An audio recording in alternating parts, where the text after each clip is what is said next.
Heard what happened to Captain Anderson. Survives 100 battles and then gets taken down by backroom politics. Just watch your back, Commander. Things go bad on this mission, you're next on their chopping block. Captain Anderson should be the one in charge. It's like I'm stealing the ship from him. Yeah, the captain got screwed. But it's not like you could have stopped it. Nobody's blaming you. Everyone on this ship's behind you, Commander. 100%. Intercom's open. If you got anything you want to say to the crew, now's the time. Listen up, Normandy.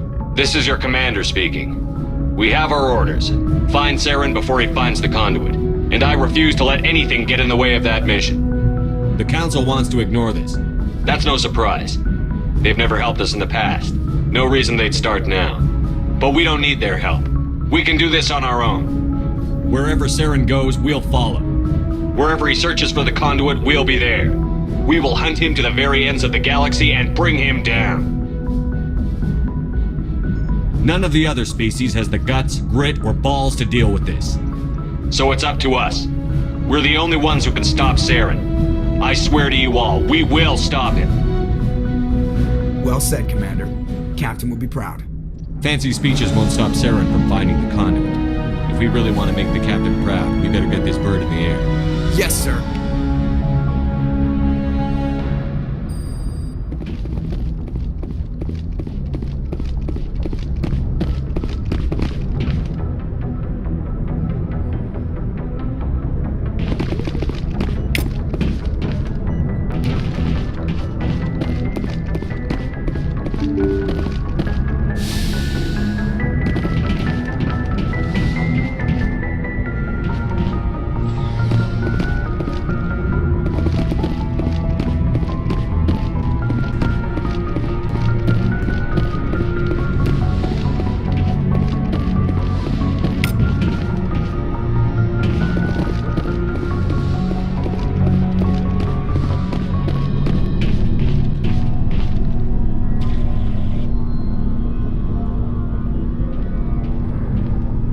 Anything you need, Commander?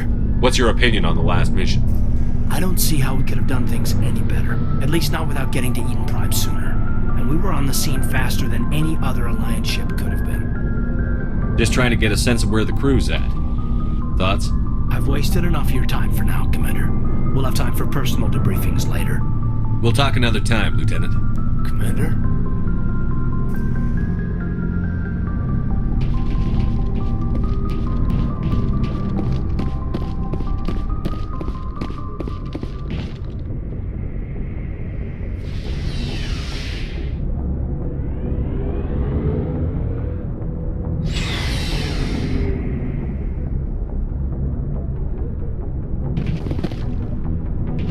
Hey, Commander. Looking for some extra supplies before you head out? What have you got? Whatever you want. Armor, weapons, mods. It's not standard Alliance issue, but that's not necessarily a bad thing. Well, as long as you don't mind paying for it. Why should I pay you for my weapons and armor? My stuff doesn't come from the Alliance. I have to purchase it myself, and it's not cheap. Hell, the licenses alone have set me back more than I'd like. But no licenses, no goods. Without the goods, I'm out of a job. What are licenses? Why do you need them? Manufacturers sell licenses. Each license allows me to buy and sell a certain brand of products. I already have several basic ones, but you'll need to buy more if you want me to bring in different brands. Many of the best licenses are hard to get, but they're well worth the cost if you can find them. What do the different manufacturers offer? There are too many for me to keep track of, but each license will explain what it's good for. How often will you get new items? Well, that depends on how many licenses you've purchased, but I'll rotate items on a regular basis regardless. And anytime we land someplace with a big enough port, I'll buy, sell, and trade whatever I can. Check back often. I need to move items quickly, so only the most basic items will be stocked consistently. Let's see what you've got. You bet, Commander.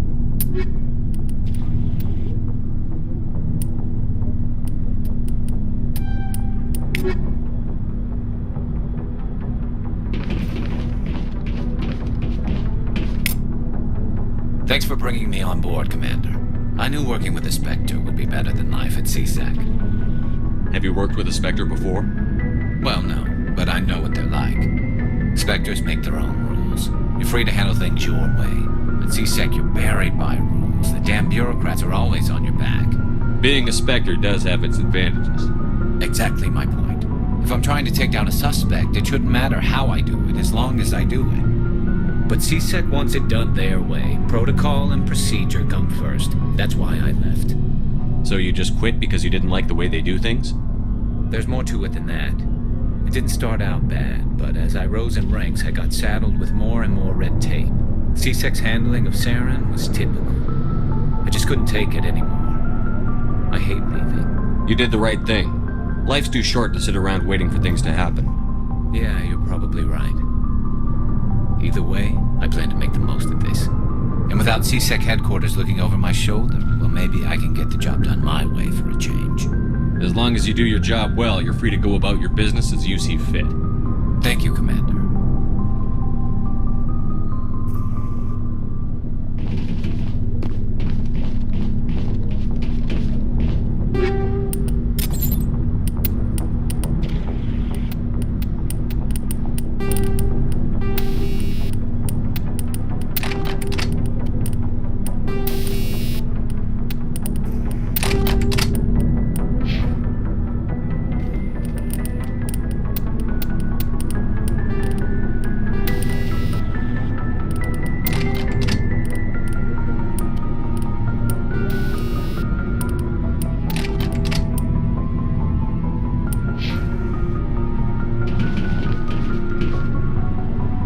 Commander?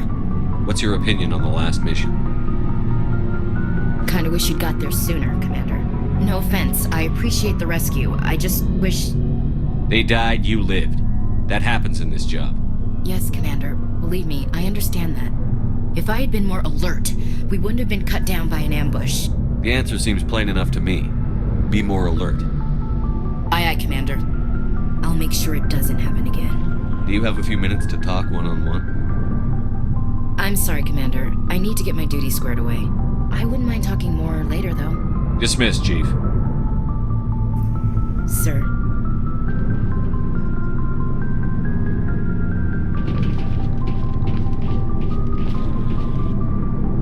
Nice ship you've got, Shepard. What can I do for you? What's your story, Rex? There's no story. Go ask the Quarian if you want stories.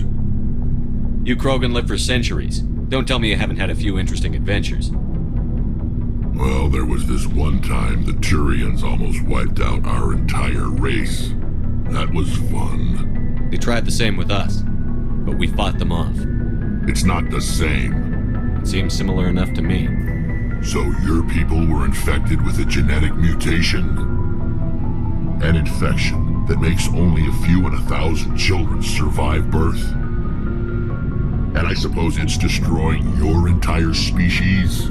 You're still here. It can't be all that bad.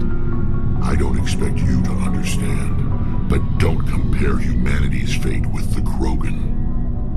I was just making conversation. I wasn't trying to upset you.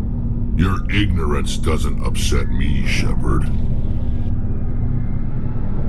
As for the Krogan, I gave up on them long ago.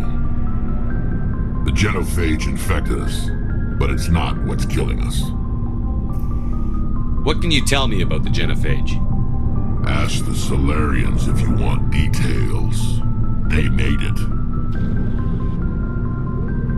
All I know, it makes breeding nearly impossible. Thousands die in stillbirth, and most never get that far. Every Krogan is infected. Every one. And no one's rushing to find a cure. Why don't the Krogan try to find a cure? When was the last time you saw a Krogan scientist? You ask a Krogan, would he rather find a cure for the genophage or fight for credits? He'll choose fighting every time. It's just who we are, Shepard.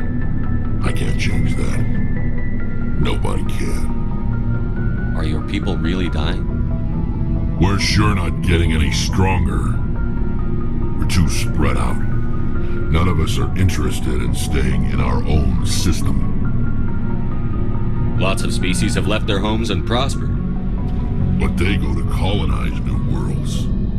We're not settlers. We're warriors. We want to fight. So we leave. Hire ourselves out. And most of us never go back. So long, Rex. Shepard.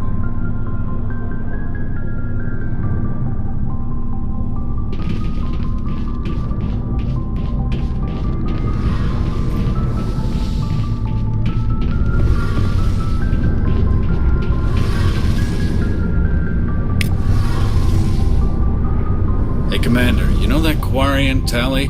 She's been spending all her time down here asking me about our engines. I'll tell her to leave you alone. What? No, she's amazing. I wish my guys were half as smart as she is. Give her a month on board and she'll know more about our engines than I do. She's got a real knack for technology, that one. I can see why you wanted her to come along. Ambassador Udina made me take her along. Normally I don't have anything nice to say about politicians, but he made a good call on this. However, I'm guessing that's not why you came down here. I want to know more about the Normandy. She's the best ship I've ever served on, probably the fastest vessel ever designed. And she's the only one using the new Tantalus drive core. What's so special about the Tantalus drive core? Proportionally, it's about twice the size of any other vessel. Not only are we faster, we can run at FTL speeds longer before we have to discharge the core. Where else have you served, Adams? If you name a class of Alliance ship, I've probably served on it. Everything from dreadnoughts and carriers right down to frigates like the Normandy. My last assignment was on the Tokyo, only a cruiser, but she was a good ship. Couldn't hold a candle to the Normandy, though. Fill me in on the IES stealth systems. How does it work exactly? You can't hide a ship out in space. They emit too much heat and radiation, too easy for sensors to pick them up, unless you find a way to capture those emissions. So our stealth systems trap the energy we give off in storage sinks built into the ship itself. No emissions to give away our location. Eventually the sinks have to be vented. More than a few hours silent running and they overheat. Cook us inside our own hull. There's no way for anyone to detect us? A visual scan can still pick us up. Anyone looking out a window can see us plain as day. But you have to be pretty close to get an actual visual out in space. Most vessels rely on scanners. As long as the stealth systems are engaged, they can't see us. Not unless we accelerate to FTL speeds. Why doesn't it work with faster than light travel? Cranking up the FTL blue shifts our emissions, pushes them into frequencies too high to capture in the sinks. As soon as we make the jump, it's like setting off a flare. Sensors can pick up our location whenever we enter or exit FTL flight, but for short-range missions, our stealth systems are amazing, and we've got the only one. Carry on, Adams. Aye, aye, Commander.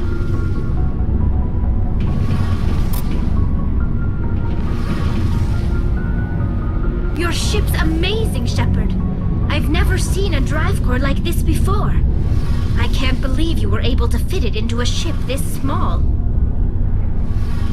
I'm starting to understand why you humans have been so successful. I had no idea Alliance vessels were so advanced. I don't like the idea of aliens studying the architecture of Alliance ships. We're on the same side here. My people have more reason to hate the Geth than anyone, remember? But you can't blame me for being a little excited. I never dreamed I'd get a chance to travel on a ship as advanced as the Normandy. I had no idea you found ship technology so interesting. It comes with being a Quarian. The migrant fleet is the key to the survival of my people. Ships are our most valuable resource. But we don't have anything like this. We make do with cast-offs and second-hand equipment. We just try to keep them running for as long as we can. Some of the fleet's larger vessels date all the way back to our original flight from the Geth. I can't believe your fleet's still using ships that are 3 centuries old. They're constantly being repaired, modified, and refitted. They aren't pretty, but they work. Mostly.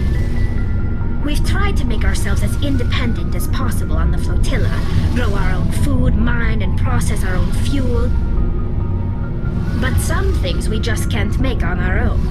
A patch to maintain the hull integrity requires raw materials we just don't have. That's why our pilgrimages are so important.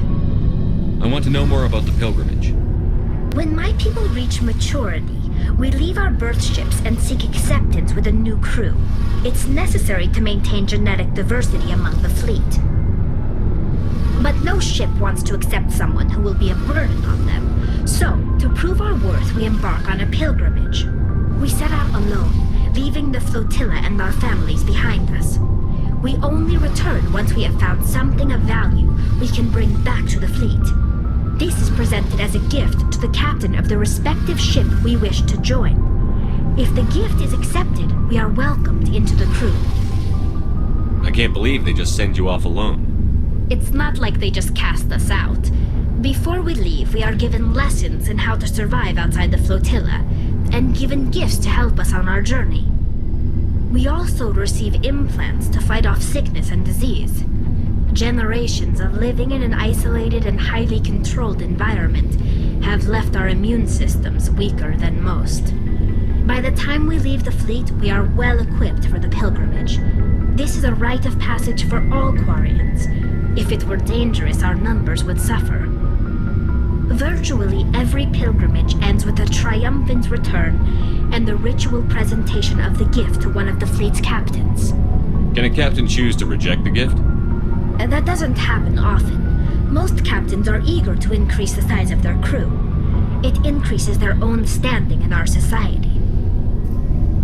Even when the gift is not particularly valuable, the captain usually accepts it out of a sense of tradition.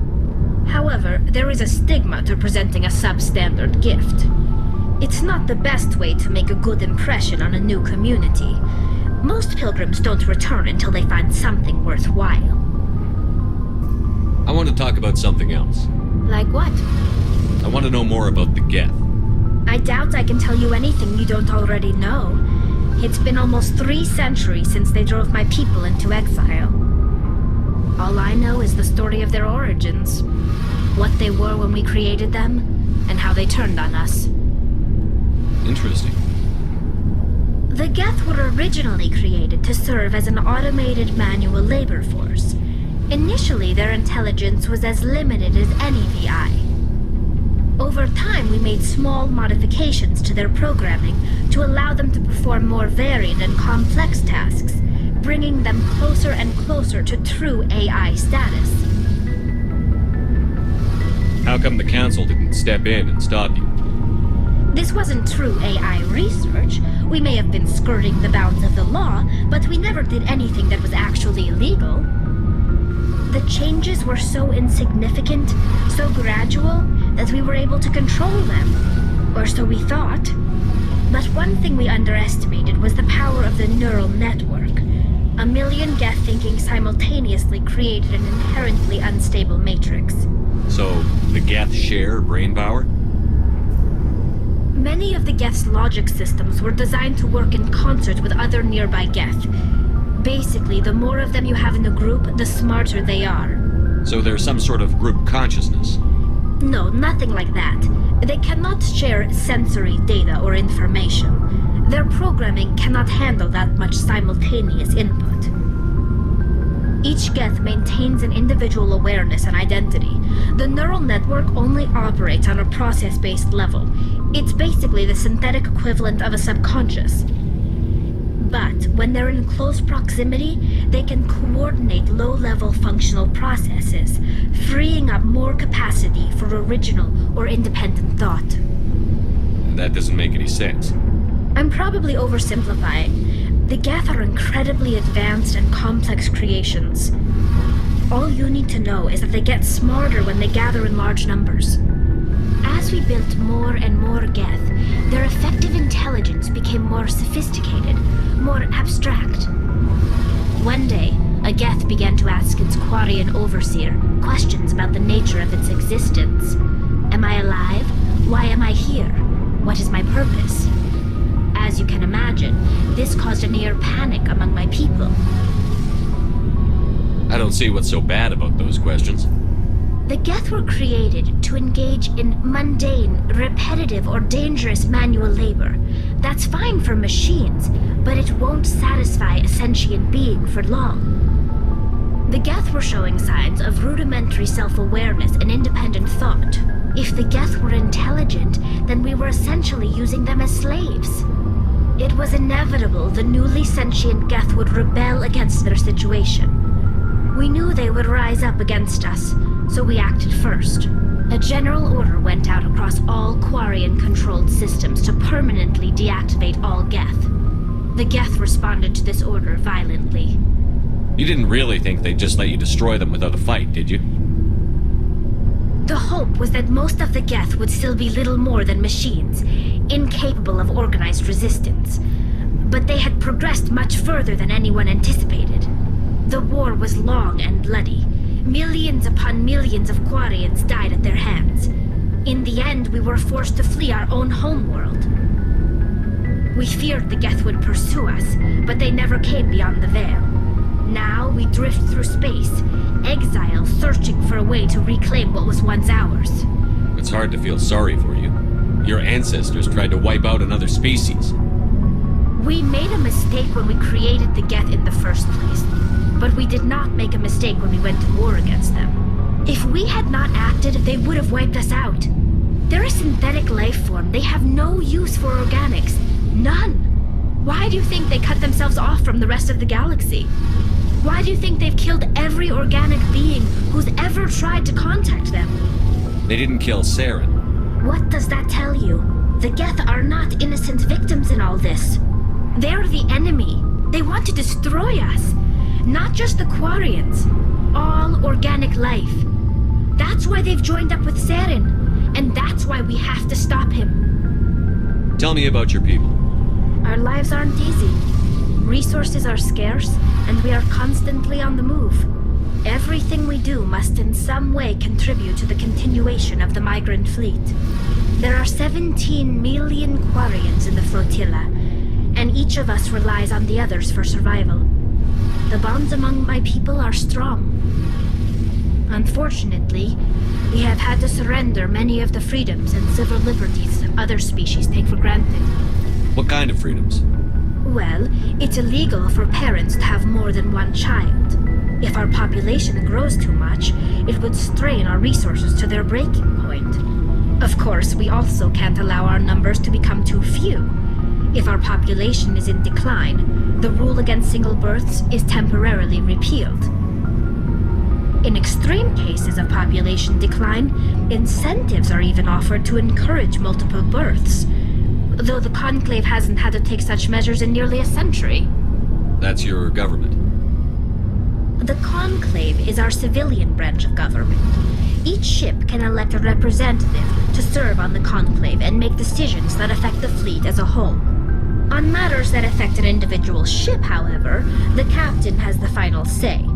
It's a tradition that dates back to the early days, when the fleet was governed by martial law. Fortunately, most captains nowadays are smart enough to have an elected council from their crew to give them advice and guidance. So the ultimate power rests with elected officials. In practice, the Conclave and the respective council for each ship tend to set the rules that govern our daily lives. But in theory, we are still under military jurisdiction. The 5 top-ranking military officials in the fleet serve on the Admiralty Board. These 5 have the power to overrule any decision by the Conclave in case of emergency. To do so requires unanimous agreement among the Admiralty, and they can only do this once. After that, the entire board must resign their posts. It's a safeguard that served us well. In nearly 3 centuries, the Admiralty Board has only overruled the Conclave 4 times. I should go. See you later.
anyone has to take over for Captain Anderson, I'm glad it's you. I'm not sure about having non-humans on our ship, though. We're all on the same team here, Presley. With all due respect, sir, that's what they said about Nihilus. Look how that turned out. Speak freely, Presley. I want to know if you have a problem with non-humans. It's not that, Commander. Humanity has always handled its own problems. Saren attacked one of our colonies. We should be the ones to stop him. We don't need their help. Some people think asking for help is a sign of weakness. That's just being stupid and stubborn. No matter how strong you are, allies can make you stronger. I guess so. Maybe I'm just stuck in the old ways of thinking. But don't worry, Commander, this won't be a problem. How did you end up assigned to the Normandy? I signed up with the Alliance as a navigator right out of school, following in my grandfather's footsteps, I guess. My first posting was on the Agincourt. We were one of the first reinforcements to arrive at Elysium after the Blitz hit, and those raiders were no match for an Alliance frigate. Of course, the only reason the colony was still standing was because of you, Commander. I can't believe you held out as long as you did. How'd you end up on the Normandy? I got my officer's commission after Elysium. Must have made an impression on the right people. Captain asked for me when he was picking his crew. Carry on, Presley. Yes, sir.